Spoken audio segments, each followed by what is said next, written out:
যদি স্বামী হয়ে নিজের স্ত্রীকে সবসময় ছোট করেন আর ভাবেন স্ত্রীকে ছোট করলে সবসময় আপনি বড় হবেন, তবে জেনে রাখুন আপনার মতো বোকা পুরুষ এই দুনিয়াতে আর একটাও নেই।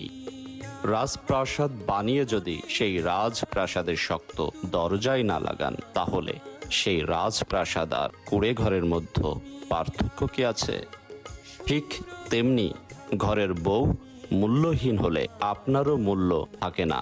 স্ত্রীকে তার প্রাপ্য সম্মানটুকু দেওয়ার চেষ্টা করুন, এতে আপনিও সম্মানিত হবেন, আর আপনি সম্মানিত হলে আপনার স্ত্রীও সম্মানিত হবেন।